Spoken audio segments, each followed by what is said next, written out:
Shalom Israel, Yah Bashim Shabakata, Yahweh Shema Arthur Bashim Yahushua. This is Priest and Captain Shemawa, ISPK Queens. We're gonna get right into it. Martin Luther King. Here's everybody celebrating Martin Luther King's birthday tomorrow. I know everybody look at him like he's the greatest thing that happened to black people. When Martin King was a traitor to black people. That's what he was. He was a sellout. He helped destroy black people. And why do I say it? First of all, to worship his birthday is idol worship. That's why they built that statue in Washington, D.C. So you can worship like idol, just like they do all people who push the American agenda. George Washington has a statue. Abraham Lincoln has a statue. Why? Because we worship him as God.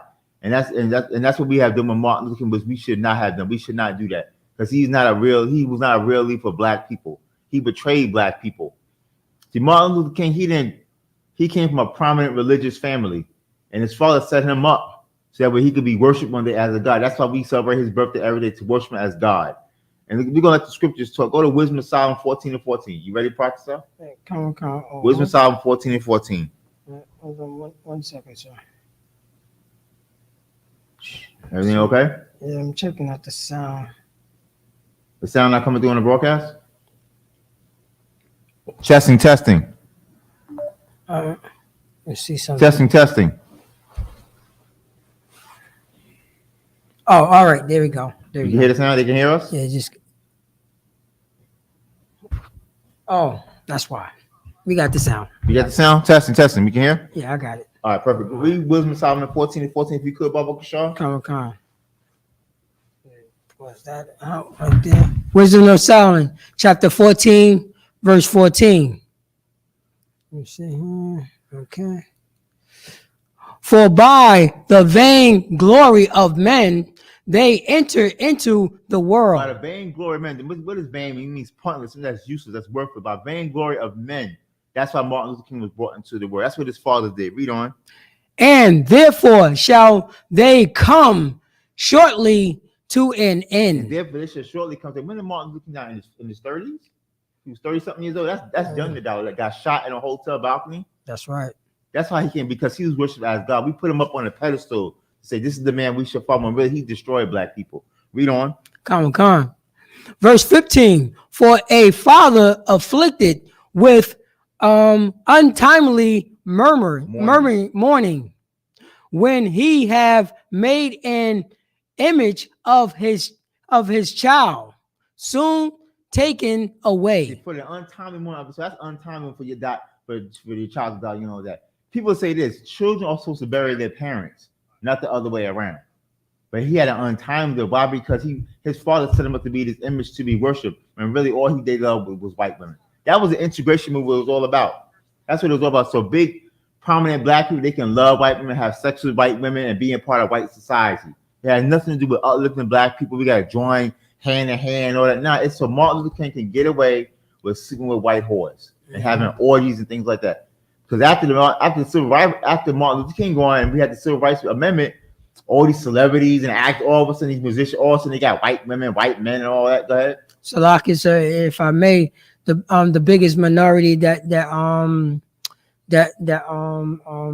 want to say experienced civil rights, got the most benefits out of civil rights is white women. Exactly. It's white women because they group it up. It used to be it's supposed specifically it's supposed to be for Black Americans. That's what it's specifically. But they put minorities in there. So which means everybody. Yeah. And the biggest minority was the white woman. The white woman benefited off of civil rights. Exactly. To this day. Now she can compete with her white man. That's all it's about, man. We don't keep reading 15. Khan now honored him as a god. I said now we honor Martin Luther as a god. That's what we do, because everybody, you say something bad about Martin Luther King, people get upset. You know what I mean? But he's always pushed to the forefront. Why? Because he's the greatest person to destroy black people. That's why they never push. You never hear him talk about the Black Panthers like that, or Malcolm X, because they taught separation from white society. They taught having your own. But Martin Luther King taught what? Inclusion with each other, which destroyed the black economy. You know, we used to have the Negro leagues. Like now, look at nowadays. When people want to open up a business, they usually open it up in their sports arena. Why? Because that brings traffic to their business. You know what I'm saying? That makes Yankee Stadium rich, and Met Stadium rich, and Giant Stadium rich, and all that. and make the business around them rich. You'll buy the food and the souvenirs and all that, and the restaurants and all that. You know what I'm saying? We had that with the Negroes, but because of sellouts like Martin Luther King, now we join white society. What happens to the Negro is gone. What happens to the black hamburger spot and the black this and the black that and it's gone because they have no more money to stay open. You want to say something? And also it worked as like a lot of people don't know when the plays came in, like, you know what I'm saying, because you know what I'm saying, black people do like to go to plays and watch plays. So when they have plays that go downtown, you know, remember you still had segregation. They came to Harlem, so you had the black version of those plays that's right. in them Harlem theaters, in them black-owned theaters. Exactly. Yeah, and you had all black cast. That's right. Yeah, and so on and so forth. That's destroyed now. Look at that Apollo. Just a few years. Exactly. Just a few years ago, Conan O'Brien was at the Apollo performing. A white man, a white comedian. Harlem is gentrified. You know what I mean? Before you know, you're gonna see opera music at the Apollo or something like that. You know what I'm saying? You know what I'm saying? Go ahead. Well, Salaki said, I think Apollo right now is owned by like some Chinese guy now. It's just like Sylvia's. Sylvia's owned by a Japanese. That's a prominent black restaurant in Harlem. That's owned by a Japanese. Manor Soul Food owned by the Koreans. We lost everything because integration was a bad idea. Because what it does is it takes money away from your people and puts it in the hand of other people. And they don't take none of that money and invest it back into you. They invest it into their children's schools and their hospitals and their this and their that and their schools. You know what I mean? Just like with the historical black college and university, we had our own college because we were segregated, so we couldn't go to the white college. That's you know what I'm saying? But because of civil rights, now there's no more HBCUs hardly. And the ones that are open, they're poorly funded, they're understaffed. They don't have the most up-to-date computers or whatever, you know what I mean? For the learning material for the student, they don't have that. All the white schools have it. That's right. You know what I mean? And that's because of Martin Luther King and that civil rights garbage. And meanwhile, the March on Washington wasn't even about, it was originally about getting jobs because the automotive industry was starving at that time and we were trying to get black people jobs in these factories. That's say Martin Luther King and his people went around to black churches and said, we got to walk to Washington D.C. in March. But when he got there, what did he say? Little black boys and little black girls can hold hands and all that. You know why? Because he just really loved white women. And that's what prominent people are about people. They love white women. You know, they love white women. They love white society. Go ahead. Oh, Salaki said that's what was the argument between him and Malcolm X. Because the March on Washington didn't have nothing to do with what he was talking about. Exactly. It was it was the brothers and sisters in the streets was organizing for the jobs. Exactly. You know what I'm saying? They was protesting because they wasn't getting jobs. They was getting beat up every day, so on and so forth. Right. So that's what the march originally was about. It was the poor people who going to organize it. Then they joined it. The civil rights ended up joining them. Exactly. That was civil rights. That's the civil rights bill right there. But we're gonna read that. Let's see what the real.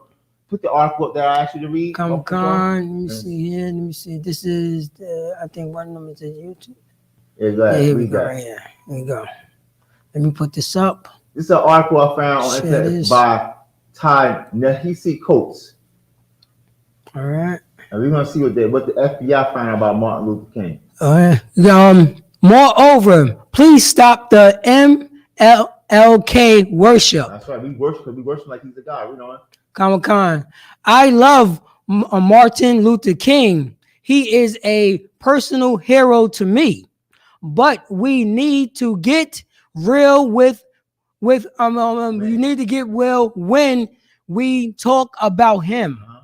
Fools need to confront the fact that here was a dude with the future on his shoulders who was careless enough to be taped repeatedly having extramarital sex. He cheated on Coretta. You know what I mean? A reverend at that. He supposed to be reverend and prominent and all that. And an example, he cheated on his wife. You know what? Khan. Want to know what could undo all the good you did getting arrested in a suit by being taped by J. Edgar Hoover in the in the throes of sex with a white woman who isn't your wife, yelling, "I'm not a Negro tonight." See, I'm not a Negro. That's what all our black people, our prominent black people do in Spanish. They want to say I'm not a Negro. Because what they do when they hit it big, they leave the hood, right? They go move in some white neighborhood. And they start playing golf. You know what I mean? Play golf all the time and all that. So, who said that? What was that coach of the LA Clippers? Donald Sterling. Come on. He said, what did he say? He said something about black people. They don't want to uplift other black people. They just want to play golf with me. You know what I mean? Yeah. That's what we want. That's what all our people want to say. I'm not a Negro tonight. You want to have the chance to say I'm not a Negro. Go ahead. Salakis, sir. It was a big thing that it was a documentary I was watching, and it was Northern Kingdom brothers that was coming from Cuba to play in the Negro League. You know what I'm saying? Yeah. That was during that time, and they thought they wasn't a Negro. So the brothers was telling them, yo, don't go outside. Right. You know what I'm saying? Don't go outside because I'm letting you know this is going to happen. So he's telling the story. He's telling the story. The Cuban baseball player is telling the story. He said, yo, man, I'm not a Negro. That's you know what I'm saying? I'm not who you are. You know what I mean? So he went outside and got destroyed. That's right. And which I'm talking about, like mentally, he didn't realize it was like that. That's right. So he was saying he's not a Negro. You know what I'm saying? Yeah, right. And you know what I'm saying? That was from, you know what I'm saying? That was the brothers who was coming from Cuba to play baseball in the Negro League. That's right, yeah. Keep reading. Khan. On January 6, 1964, FBI men installed microphones in King's Washington D.C. hotel room and turned on the tape recorder. According to officials who had the tape, King that night betrayed his wife, Coretta, not for the first or the last time, shouting, admitting his most private activity. I'm effing for God. Say that. Khan. I'm effing for God, and I'm not a Negro tonight. Yeah. Keep reading. Later that year, agents anonymously shipped Kings a highlight recording of bugged sex, groans, and party jokes, along with a letter warning him, "You are done." There is but one way out for you. You better take it before your filthy, abnormal, fraudulent self is bare to the nation.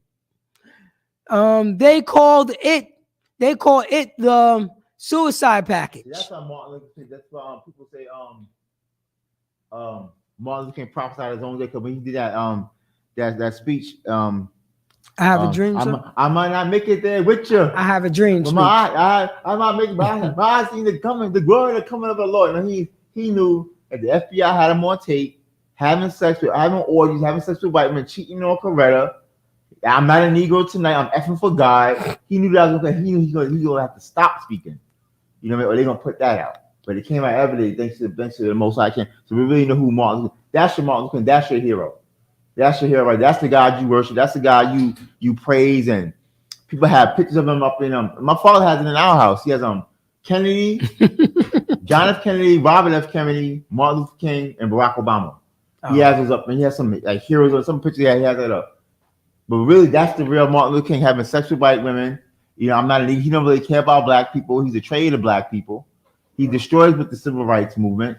Now all our money is going to other people's economy. You know what I mean? And the black people once again have nothing. That's right. Go to the tape I showed you. And Martin Luther King knew he was wrong. Go to the video I showed you. Khan. That's not the one, is it? Yeah. Khan. This is the one right here, sir. Play, please. Khan. No, what did Martin Luther King dream turn to? Yeah, that's it. Let it play. Khan. Okay.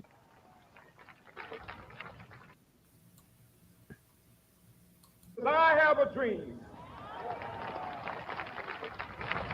My 4 little children will one day live in a nation where they will not be judged by the color of their skin, but by the content of their character. I have a dream today. I must confess that just let it play. a dream that I had that day has at many points turned into a nightmare. Now, I'm not one to lose hope. I keep on hoping. I still have faith in the future. But I've had to analyze many things over the last few years, and I would say over the last few months. I've gone through a lot of soul-searching and agonizing moments.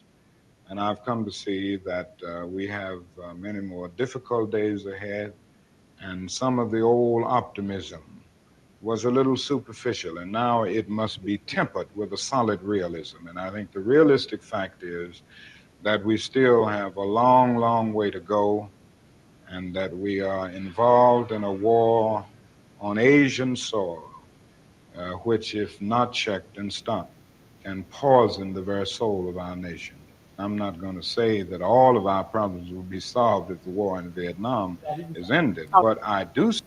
He said he was superficial what he did.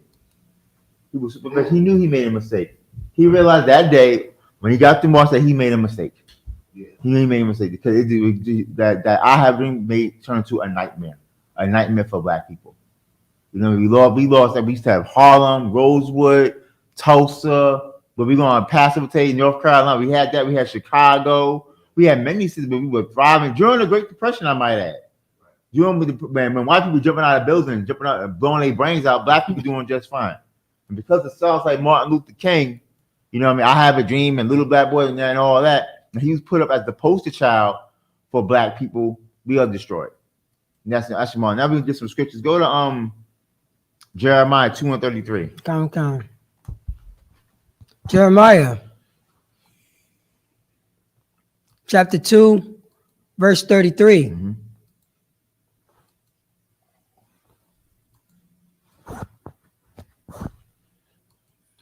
Sure. Slock it. Slock it. I guess share it real quick.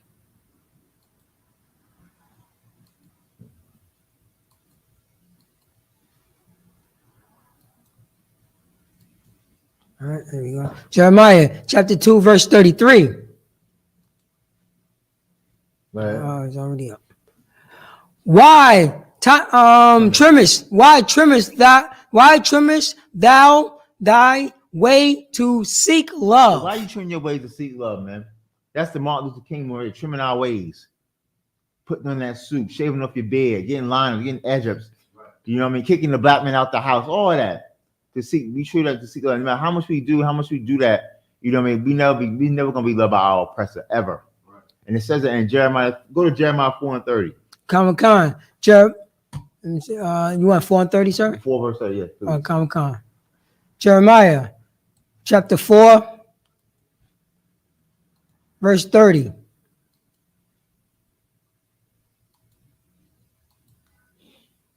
And when thy art spoil, what wilt thou do? Do thou clotheth thyself with crimson, do thou deckest thee with ornaments of gold, do thou rentest thy face with painting. In vain shall thou make thyself fair. Thy lovers will despise thee. They will seek thy life. You hear that? Either you deck yourself with criminal, you shave your beard off, you get an edge up, you put the suit on, you put the tie on, you go to the white man college, you try to talk like the white man, our oppressor. What does it say? Thy lovers will despise thee, and they shall seek thy life. Do you know Martin Luther King did everything right? He did everything right. He marched on Washington. The non-violent resistance and all that. He still got killed. That's right. And many Black people have been killed since then because I Have a Dream nonsense. Right. Go ahead. Oh, Salaki. So and also he put women on the front line. Exactly. You know what I'm saying? For those dogs and those bricks, and you know what I'm saying, and everything. You know what I'm saying? That's being disrespectful. You know what I'm saying? It's supposed to be men. Women was on the front line getting their head cracked with, you know what I'm saying, with billy clubs. Salaki. So my last one. Go to Malachi 2:7. Come. Malachi. Chapter 2. Malachi chapter 2, verse 7.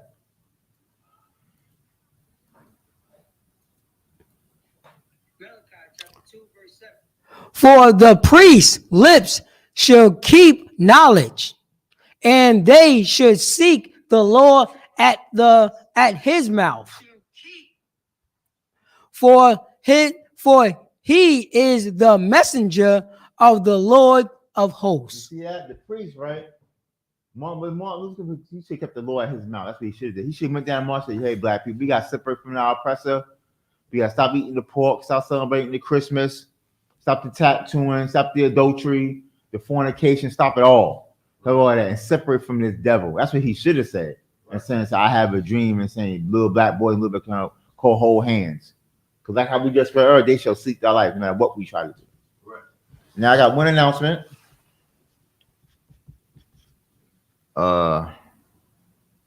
Shit. Let me see it.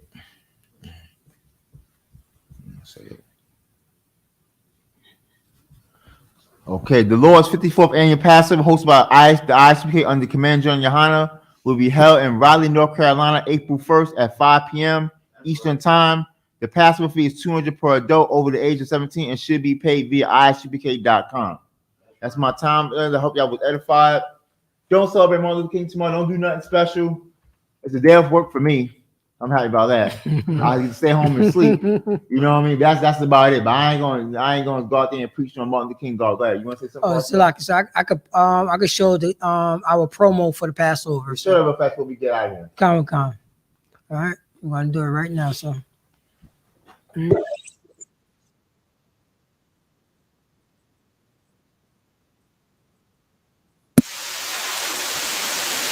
Again this year, sundown, April 1st at 500 South Salisbury Street in Raleigh, North Carolina at the Downtown Conventional Center. It's got enough room for all of us. The Lord's 54th annual Passover. Last year, brothers and sisters showed up from all over the world, rocking ancient garments and glorious apparel in order to serve the Most High in Christ. Now, it's that time again. Commander General Yohana is putting out the decree for all brothers and sisters to show up sundown, April 1st in Raleigh, North Carolina. Join us at the Sheridan in Raleigh, the hotel right downtown. It's at 421 South Salisbury. The Passover is right up the block at the convention center, literally within walking distance. Make sure you pull up. Make sure that you do your due diligence because rooms are going fast and they are limited this weekend. You understand? We have months in advance of preparation. Do not wait till the last minute to get your room. The Lord's 54th annual Passover, Saturday, April 1st in Raleigh, North Carolina. Join us there. It's about time sending person. Also, pay your tithes. Support this truth. Support the men and women of the Lord. ISBK.com. You can pay your tithes, or you can pay your tithes to your camp lead by Zelle or Cash App or something. Pay your tithes. Support this because we don't buy cars and Rolls Royces and all that. We support our people. Shalom. That's it. Come.